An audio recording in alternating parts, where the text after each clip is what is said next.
All right, we are live. Urzila, how you doing over there in New Zealand this morning, afternoon, whatever the hell it is over there? I don't know, mate. I just got up. It's early afternoon. It just switched over. We're in the afternoon. I've brushed my hair, my teeth. I'm ready to go. Still no pants, but great to be here.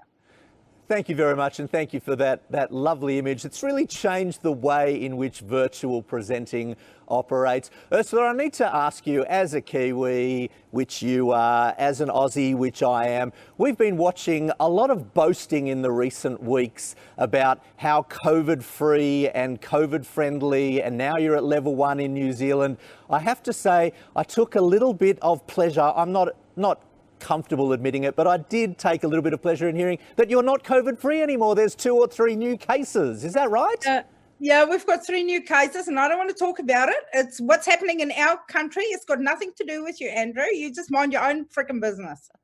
That brings joy to my heart. I can hear the frustration in your voice, but well done. Quite seriously, New Zealand is also doing well. I hope that we're able to communicate with you soon. Tell me, when this all happened, when COVID first hit, how did things change for you, as in for Urzila Carlson directly? What happened in your life?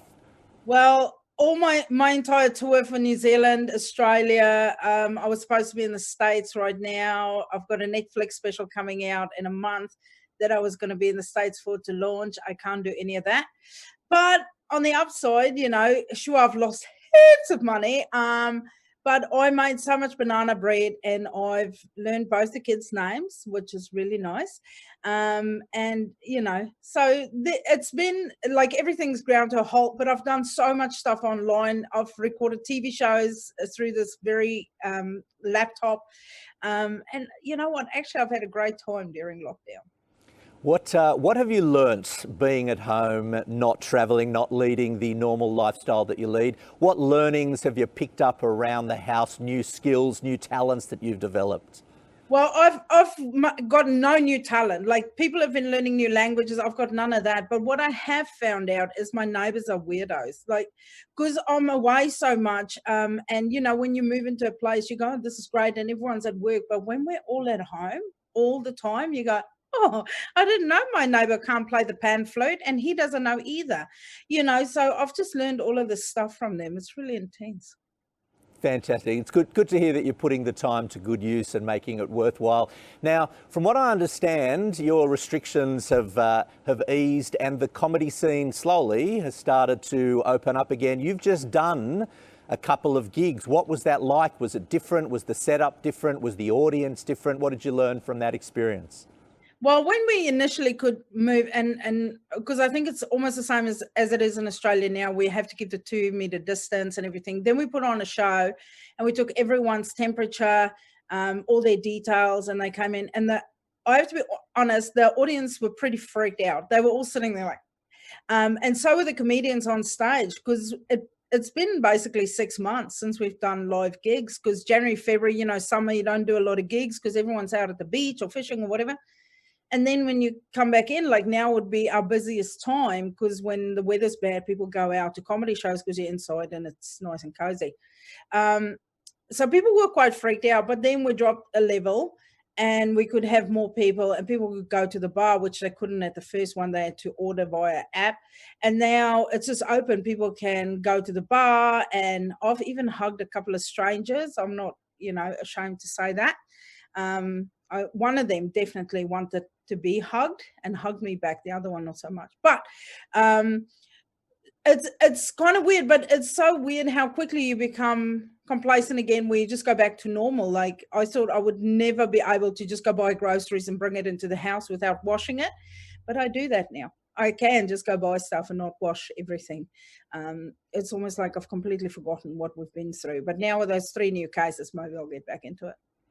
Yeah, we are a pretty resilient people in New Zealand and in Australia, and I'm happy to hear that things have started to go back to normal and people are starting to react to things a little bit more normally. I wanted to ask you about, have you been paying attention? It's been going on during lockdown. It's looked really, really cool, but I'm gathering you were all, well, I should check with you. Were you at your home where you are now, and how did it look I mean, it looked like you had some cool background. Was that just a virtual background? Did they send No. you stuff? How did the whole show work virtually? It was actually quite amazing.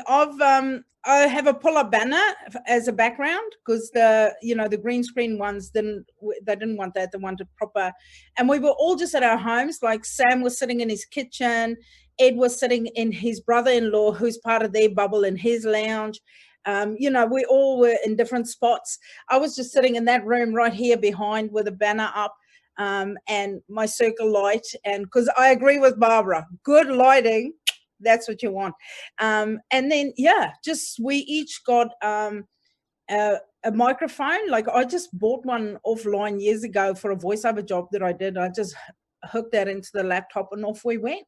And it works really well. I mean, obviously the banter is a bit harder because we're not in studio, but I can still give Sam a go from this side of the Tasman. Absolutely. It looked visually, it looked fantastic, and it pretty much was just as funny as it was when you're all in a room together. I wanted to ask you about virtual gigs, virtual comedy gigs. Have you been doing any? Have you been doing many? How have you been finding the stand-up, but from a virtual perspective?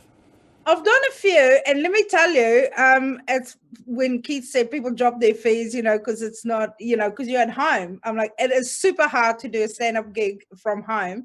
But on the other hand, you don't have to travel, and you can do it in your pajama pants with your red blouse and your blue jacket. Yeah. So, you can sort of, it is easier in the sense that I'm just here and I don't have to stress that I won't find a park, or I'm going to get stuck in traffic or late or anything. I'm here. But on the other hand, because everyone mutes their microphone, so there's no feedback, which is the number one thing you need as a comic. But overall, I'd say 90% of them, because I've been working every single day of lockdown, everything from radio shows, podcasts, TV stuff. I'm the correspondent for South African Television Network about the pandemic and on this side of the world. And I've enjoyed it. I think it's amazing, and I think it's going to change how we work in the future. Even when we're completely open, I'm still open to do it this way. This is great. That's excellent. I know that you can't actually hear this because this is virtual, but even the guys in black, the boys in black at the back of the control room studio, they are laughing. You have an audience that is laughing. You just can't see or hear them, but trust me. I've always got the sound guys in my pocket. They're always on my side. You've got them here as well. I wanted to ask you, I've got a question that's come through. The question is, Urzila, you emigrated from South Africa to New Zealand. Why not Australia? You know what? I'm a huge cricket fan, and huge. Like my son is named after the best cricketer of all time. I won't share his name. But when I decided to move, I couldn't live in a country where Shane Warne lived at the time because he was still playing. So I had to come to New Zealand. Now that he's retired, maybe I'll rethink it. I'll revisit. So it's Warnie's fault. Yeah. Okay, I've got another bunch of questions for you. Before I get to that bunch of questions, I want to ask you a question specifically for the events people who are watching this, which is most of our audience. You work with events people, you work with conference people, you work with live events people. Have you got any wisdom? Don't want to put you on the spot with that word. Have you got any wisdom for people who work in events and how they might be feeling? No, I mean, I know you must be going through a hell of a time, as our industry as well, been hit hard and real low. Hang in there, we'll get through this and then we'll get back into it. Just keep fighting the good fight, and punch open doors. See, don't wait for a window to open or another door. You kick doors down and see where you can, organize stuff. And there's so many people who don't know what they're doing at this point. Even if we can just get event people now to look through footage, even on television, and just contact those people and go, look, we want to train you on how to do online stuff, just lift your laptop. No one needs to be looking up your nostrils. So just, find a way. We'll get through it. Excellent. Lift your laptop. Hashtag lift your laptop. I need to ask you a question on behalf of Amanda. The question is, Urzila, have you met Jacinda? I have, Amanda. We're good mates. We go way back. Excellent. I asked Jacinda the same question. She said exactly the same thing. Another question from Isabella. Ursula, can you sing? As in, they're not asking you, I don't believe they're asking you, can you sing now live, but do you have singing talent? Voice? No, I'm so tone deaf. I lip sync happy birthday. If anyone's birthday, I'm so scared anyone ever puts me on the spot or on a TV show where they go, now sing. If my life depended on it, tell my kids I love them. Can I just say, you paused then and looked from left to right for about 5 seconds without saying anything, and the entire control room, all of the AV people just panicked that we'd lost the audio feed. I wish you could have seen the looks on their faces. Yeah, it's called acting, boys. Get into it. Ursula, I've got a bunch of rapid fire questions, and I know that you love the quick questions. You don't have to buzz a buzzer. We've got a couple of minutes. I'm going to fire what looks like, I don't know, there's 15 to 20 questions. We'll just have short, sharp answers from you. First thing that comes into your mind. We're going to play a game called 90 Eventful Seconds with Ursula. Questions about you and the world of events. You ready? I'm ready. Hit me, Andrew. All right, here we go. Best thing about being a stand-up comedian? The people. Worst thing about being a comedian? The people. Favourite place in Australia to perform? Melbourne. Least favourite place in Australia to perform? Darwin, because it takes me 2 days to get there. I think And it's warmer than a fat man's armpit. our viewership from the Northern Territory has just sunk in the last 3 seconds. You don't have to answer this question quickly. This is a great question. What makes you laugh? You know what? Just unexpected things that happen. You know, not necessarily people tripping over, but when you don't expect something funny out of someone's mouth and they say it and it's so dry and it's just stuff like that, I just laugh. But if I watch myself on television sometimes, even on Have You Been Paying Attention, I just laugh nonstop and I'm not even aware of it. And sometimes I go, this is so cringe. I wish I could mute me. It's good to hear. We're all just human. We all say stupid things. How about this one? Worst heckle? I was in Adelaide. A lady named Jane put her hand up and I said yes, because I don't usually do a Q&A during the jokes. And then she just asked me to leave. That's it. So it wasn't really an aggressive heckle, but it was so, I couldn't even argue with her. I wanted to go. What is in the Urzila Carlson green room rider? It's pretty boring. I just have water, preferably sparkling, room temperature, because otherwise cold slams my vocal cords, and a banana. Best piece of advice to event managers watching today? Trust the talent that you've hired. They do it every day too. Worst thing that's happened to you on a comedy stage? The worst thing that has happened to me, it wasn't really to me. The guy sitting right in front, in the front row, right in front of me, his seat broke and he fell through the actual seat of it. Like the legs didn't split, the seat broke.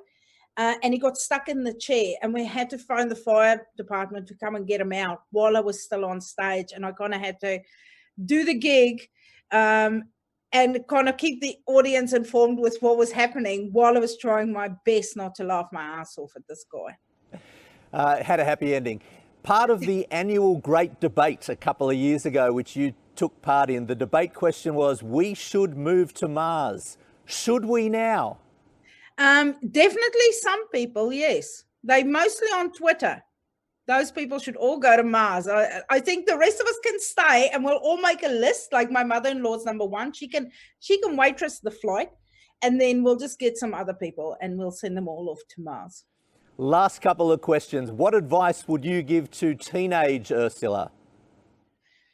Hang in there, buy a good hair straightener. Those two things. Who would play you in a movie about your life? Either Queen Latifah or Melissa McCarthy. Your favourite member of Have You Been Paying Attention Australia? Oh, it has to be Sam Pang. He takes a lot of crap from me every time. Your secret skill is? I'm really good at cooking. And the funniest person in Australia is? Nazim Hussain. Beautiful ending, and we've been enjoying your discussions with Julia and Naseem Hussein on Instagram. Keep those coming. Urzila, we are out of time. Thank you so much for joining us. All the very best from Australia to New Zealand, and thank you so much for your time this afternoon, whatever time it is in New Zealand. Thanks for having me. You guys stay safe and healthy. Cheers. Thanks, Urzila. Bye. All right, ladies and gentlemen, that's it. That's our Inspire Speakers Showcase. As Keith promised you, it would be short, it would be sharp, it would be to the point. And if we've left you wanting more, then we've achieved our aim. Thank you very much to our three amazing guests this morning, Barbara Corcoran, Brett King, and the hilarious, lovely and talented Urzila Carlson. Thank you also to the wonderful team from AV1 Control Room Studios. AV1 have brought us today. Everything seems to, from where I can sit, everything seems to have worked technically absolutely perfectly. Come and have a look at the control room if you would like to see how this can work for your next conference. Thank you to the Inspire Speakers team, all of them, Keith and team, thank you very much. And ladies and gentlemen, thank you for tuning in and giving us an hour of your mornings, afternoons or evenings. If you've got any questions about any of our guests or our MC today, please contact Keith and the team from Inspire Speakers. And if you've got any questions about the studio or the production, reach out to the team at AV1. We look forward to seeing you again soon, hopefully in person sometime soon, wherever you are. Thank you very much for joining us today.